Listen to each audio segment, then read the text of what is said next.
ጤና ይስጥልን ውድ አድማጮቻችን፣ ለአሁን ያዘጋጀንላችሁ አጫጭር ዜናዎች ይዘን ቀርበናል። አብራችሁን ቆዩ። ወቅታዊ ታማኝና ፈጣን መረጃዎችን ለመከታተል ቻናላችንን ታይም ሚዲያ ሰብስክራይብ፣ ሼር እና ላይክ በማድረግ ቤተሰብ ይሁን። ይህ ታይም ነው። ሰላምና ጤና ለእናንተ ይሁን የታይም ሚዲያ አድማጮች።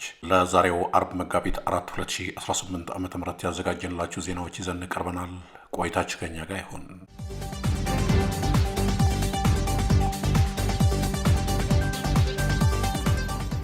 ከእንግሊዝ እስከ ትግራይ ግንባር በብልጽግና ታጥቆ ሲያርድ የነበረው ሰለሞን ቦጋለም በአሜሪካ ተባረረ። የአሜሪካ የኢሚግሬሽንና የጉምሩክ ማስከበሪያ ICE ባወጣው ይፋዊ መግለጫ ሰለሞን ቦጋለ የተባለ ግለሰብ በፈጸመው የሰብአዊ መብት ጥሰትና የሽብር ድርጊት ተሳትፎ ምክንያት ወደ ኢትዮጵያ መባረሩን ይፋ አድርገዋል። ይህ ግለሰብ በሰሜኑ ጦርነት ወቅት ከእንግሊዝ አገር ድረስ በመምጣት በብልጽግና መንግስት የተላለፈውን የጦርነት ጥሪ ተቀብሎ በትግራይ ሕዝብ ላይ በተፈጸመው የዘር ማጥፋት ወንጀል በቀጥታ ሲሳተፍ የነበረ ሲሆን በወቅቱ በብልጽግና መንግስት አማካኝነት በታጠቀውና በተደራጀው የፋኖ ቡድን ውስጥ በመካተት የመከላከያ ሰራዊትን ዩኒፎርም ለብሶ በአደባባይ የዘር ማጥፋት አዋጅ ሲያውጅና ሰዎችን በማንነታቸው ሲገድልና ሲያስገድል የነበረ ግለሰብ መሆኑ ይታወቃል። በወቅቱ ለፈጸመው ለዚሁ መጠነ ሰፊ የሰብአዊ መብት ጥሰት በብልጽግና መንግስት ከፍተኛ እውቅናና የምስጋና ሰርቲፊኬት ተበርክቶለት ወደ አሜሪካ እንዲሸኝ መደረጉ የሚታወስ ሲሆን የአሜሪካ መንግስት ግን ግለሰቡን ያባረረበት ዋና ምክንያት በማህበራዊ ሚዲያ ገጾቹ በትግራይ ተወላጆች ላይ የዘር ማጽዳት እርምጃ እንዲወስድና ህዝቡ እንዲጠፋ በይፋ ሲቀሰቅስ በመገኘቱና አሜሪካ አሁን ላይ ደረጃ 3 የሽብር ቡድን የፈረጀችው የፋኖ አባል መሆኑን በማረጋገጧ ነው። ይህ የሰለሞን ቦጋለ ጉዳይ የብልጽግናን የቆየ የክህደት ጠባይ በግልጽ ያሳየበት አጋጣሚ ሆኖ የተመዘገበ ሲሆን ግለሰቡ በስርዓቱ ታጥቆና ተደራጅቶ ወንጀል ሲፈጽም የነበረ ቢሆንም ዛሬ አሜሪካ እርምጃ ስትወስድበት መንግስት በይፋ ክደውታል። ቀደም ሲል የአገር ባለውለታ እያሉ ሲያሞግሱት የነበረውን ግለሰብ ዛሬ የፋኖ አጥፊና ወንጀለኛ በማለት አብረው የፈጸሙትን የጋራ ወንጀል በሙሉ እሱ ላይ በማላከክና የአሜሪካን ውሳኔ በርቺ በማለት ሲያበረታቱ መታየታቸው ብልጽግናና ክህደት የአንድ ሳንቲም ሁለት ገጽታዎች ናቸው የሚለውን እውነታ በድጋሚ አረጋግጠዋል። ይህ እርምጃ በብልጽግና ስርዓት ተደራጅተው በትግራይ ህዝብ ላይ ግፍ ሲፈጽሙ ለነበሩና ድርጊቱን በገንዘባቸው በጉልበታቸውና በሀሳባቸው ሲደግፉ ለቆዩ የውጭ ሀገር ነዋሪዎችም ትልቅ ደወል ሆነዋል። የአሜሪካ የሰብአዊ መብት ተላላፊዎች ማዕከል HSI መሰል ወንጀሎችን የማደን ስራውን አጠናክሮ የቀጠለ በመሆኑ በትግራይ የተፈጸመውን ግፍ ሲያበረታቱ የነበሩ የስርዓቱ ደጋፊዎች በሙሉ የነዋሪነት ፍቃዳቸውን ሊያጡና ለፍርድ ሊቀርቡ እንደሚችሉ የህግ ባለሙያዎች እያስጠነቀቁ ይገኛሉ። በአጠቃላይ የሰለሞን ቦጋለ መባረር በትግራይ ውስጥ ለተፈጸሙ ግፎች ተጠያቂነትን ለማምጣት የተጀመረው ዓለም አቀፍ ጥረት አንዱ አካል ሲሆን ወደፊትም መረጃዎች እየተሰባሰቡ በሌሎች አበረታቾችና ፈጻሚዎች ላይም የማባረር እርምጃው ተጠናክረው እንደሚቀጥል ይጠበቃል።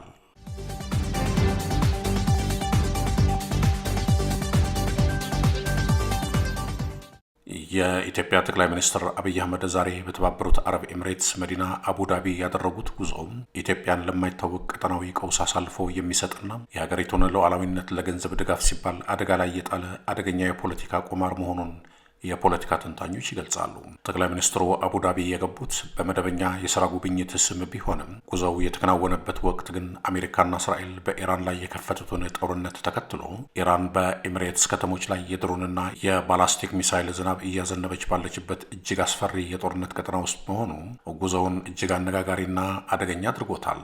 ይህ የአብይ አህመድ እርምጃ በዲፕሎማሲው ዓለም የአጥፍቶ ጠፊነት ምልክት ተደርጎ የተወሰደ ሲሆን የብልጽግና መንግስት በአገር ውስጥ በተፈጠረው የተሳሳተ የኢኮኖሚ ፖሊሲ ምክንያት የገባበትን ጥልቅ የውጭ ምንዛሬ ቀውስ ለመታደግ ሲል ብቻም የአገርን መሪ ወደ ጦርነት ቀጠና መላኩ መንግስት ለዜጎች ደህንነትና ለአገር ክብር ግድ እንደሌለው ማሳያ ተደርገዋል። ተንታኞች እንደሚሉት ኢትዮጵያ በገዛ እጇ ራሷን ከጦርነት ቀጠና ውስጥ መክተቷ አገሪቱን ያላንዳች ምክንያት የሌሎች ኃይሎች የጥቃት ኢላማ ሊያደርጋትና የውጭ ጉዳይ ፖሊሲዋን በኤሚሬትስ ፍላጎት ስር እንዲወድቅ የሚያደርግ ነው።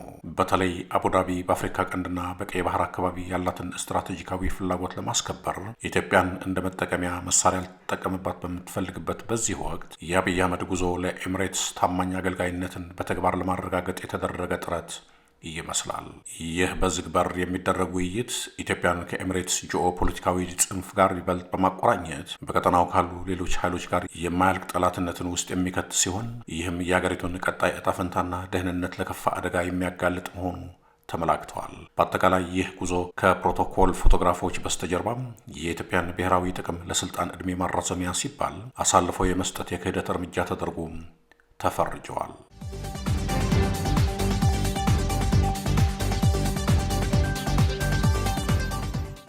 የትግራዩ አርሚ 70 የትግራይ የጸጥታ ኃይሎችን በተለይም ደግሞ አርሚ 70ን ለማፍረስ ሲያከናውን የቆየው ሴራ በተደጋጋሚ መክሸፉን አስታወቀም። በቅርቡ ዲዲአር በሚል ስም ከአሰራርና ከፖሊሲ ውጭ የተጀመረው እንቅስቃሴ አርሚውን ለማፍረስ የታለመና የፕሪቶሪያውን የሰላም ስምምነት በግልጽ የጣሰ ተግባር መሆኑን ሰራዊቱ አረጋግጠዋል። እንደ መግለጫው ማብራሪያ ጠላቶቻችን የፕሪቶሪያን ስምምነት እንዲፈርሙ የተገደዱት በሰራዊቱ ብቃት ቢሆንም አሁን ላይ ግን ቲዲኤፍ እንዴት ትጥቅ ይፈታል፣ ለቀጣይ ህይወቱ የሚያስፈልገው ስልጠናና ዝግጅት ምንድን ነው የሚሉትን መሰረታዊ ጥያቄዎች ወደ ጎን በመተው ትግራይን በደረቁ ትጥቅ ለማስፈታት የማይጨበጥ ህልም እያለሙ ይገኛሉ።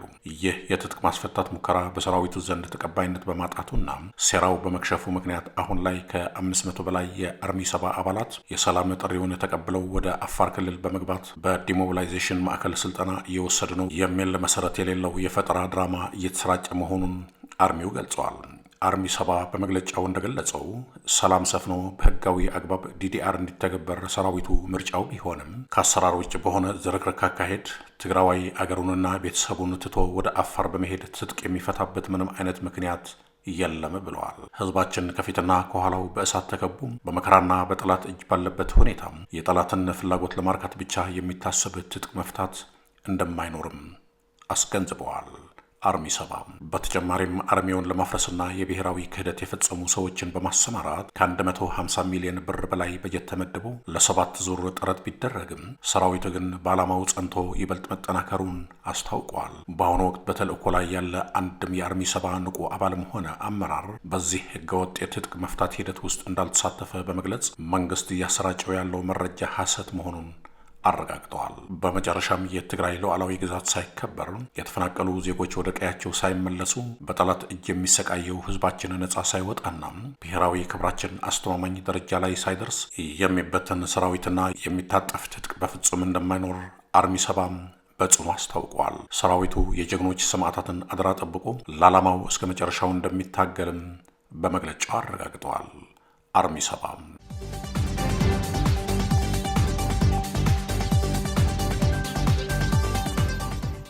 በአማራ ሳይንት ግንባር በተመዘገበ አንጸባራቂ ድል የብልጽግና ጦር ተደምስሶም ቁልፍ ስፍራዎች በፋኖ ቁጥጥር ስር ዋሉ። ባለፉት 2 ቀናት በአማራ ሳይንት ግንባር ስር በሚገኙት ዴንሳ፣ ወርቅ ማውጫ፣ ወጅድና ቆተት አካባቢዎች ሲካሄድ የቆየው ከፍተኛ ውጊያ በፋኖ አንጸባራቂ ድል አድራጊነት ተጠናቀዋል። ምንጮች እንደሚጠቆሙት የምስራቅ አማራ ቀጠና ዘጋቢ እንዳረጋገጠው የፋኖ ኃይሎች በወሰዱት እጅግ ጠንካራና የተቀናጀ የጸረ ማጥቃት እርምጃ የብልጽግና ጦርን አከርካሪ በመስበር አካባቢውን ሙሉ በሙሉ በቁጥጥራቸው ስር አውለዋል።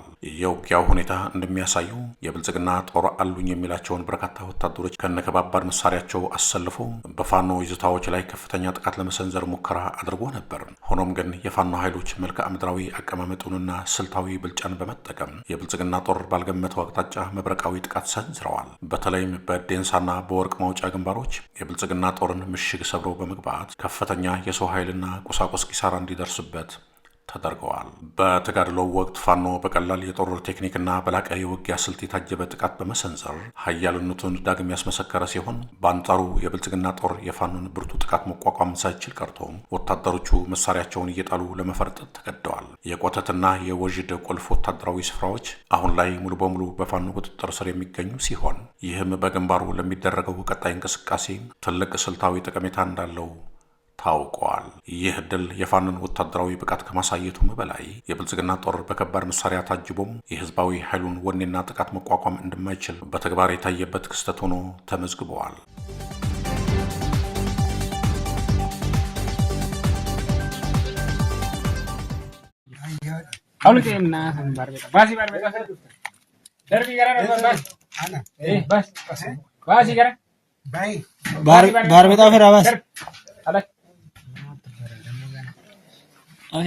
دربي على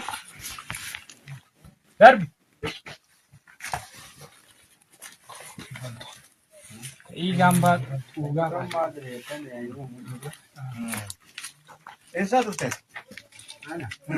Ani me cara رئيس أنا مشيتو كمان انتو هل ايشي مالك ماشي منك يا تيم منك يا تايا أسكنو تاريتا انت قريتها كنو مال بوچا دين تري أشي نوعان نورا كان سوي بربادي فاتي يعني كاتي ما كان كالكالا وسانجي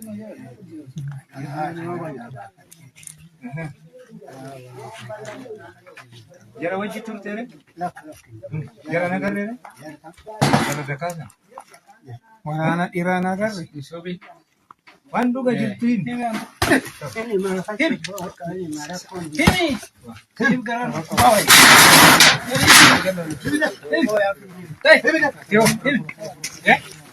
በአርሲ ዞን ስርቃ ወረዳ በመንግስት ታጣቂዎች በንጹሃን ላይ የተፈጸመ ጥቃት ከፍተኛ ቁጣ ቀሰቀሰ።